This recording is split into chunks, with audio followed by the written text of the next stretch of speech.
The tastes of the fruits are of four kinds: religiosity, economic development, sense gratification, and ultimately liberation.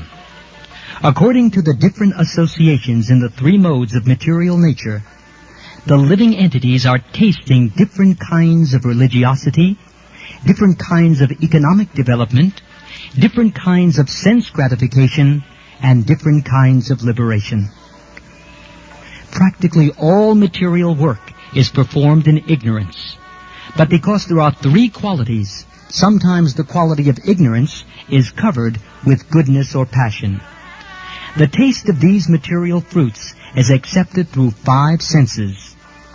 The five sense organs, through which knowledge is acquired, are subjected to 6 kinds of whips: lamentation, illusion, infirmity, death, hunger, and thirst.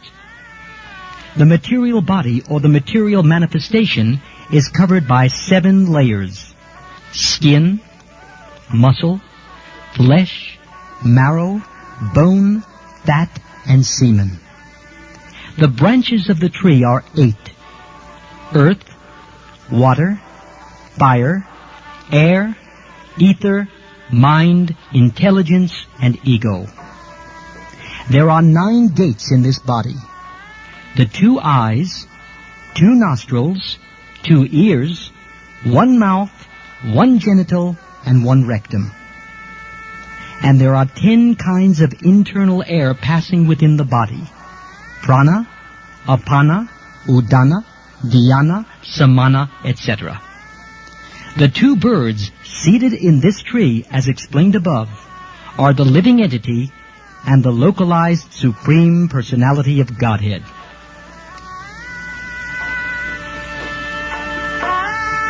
The root cause of material manifestation described here is the Supreme Personality of Godhead. The Supreme Personality of Godhead expands himself and takes charge of the 3 qualities of the material world. Vishnu takes charge of the mode of goodness, Brahma takes charge of the mode of passion, and Lord Shiva takes charge of the mode of ignorance. Brahma, by the mode of passion, creates this manifestation. Lord Vishnu maintains this manifestation by the mode of goodness, and Lord Shiva annihilates it by the mode of ignorance. The whole creation ultimately rests in the Supreme Lord.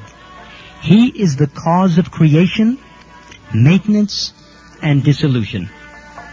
And when the whole manifestation is dissolved in its subtle form as the energy of the Lord, it rests within the body of the Supreme Lord. At the present, the demigods prayed, the Supreme Lord Krishna is appearing just for the maintenance of this manifestation.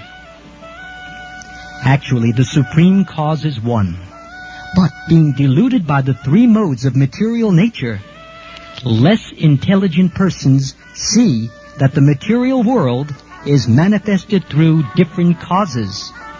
Those who are intelligent can see that the cause is one, Krishna. As it is stated in the Brahma Samhita, Sarva Karana Karanam, Krishna, the Supreme Personality of Godhead, is the cause of all causes. Brahma is the deputed agent for creation, Vishnu is the expansion of Krishna for maintenance, and Lord Shiva is the expansion of Krishna for dissolution.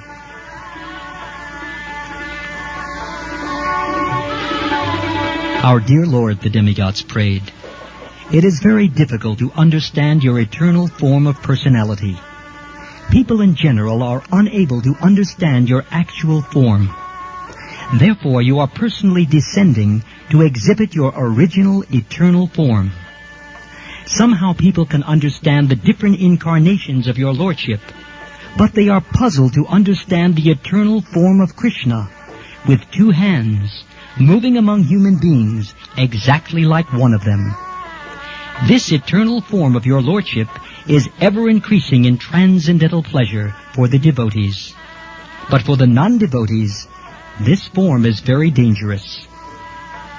As stated in the Bhagavad Gita, Krishna is very pleasing to the sadhu.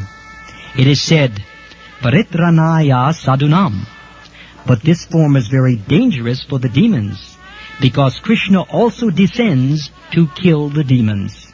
He is therefore simultaneously pleasing to the devotees and dangerous to the demons.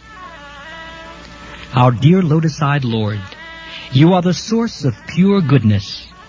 There are many great sages who, simply by samadhi or transcendently meditating upon your lotus feet, and thus being absorbed in your thought, have easily transformed the great ocean of nescience, created by the material nature, to no more than water in a calf's hoofprint.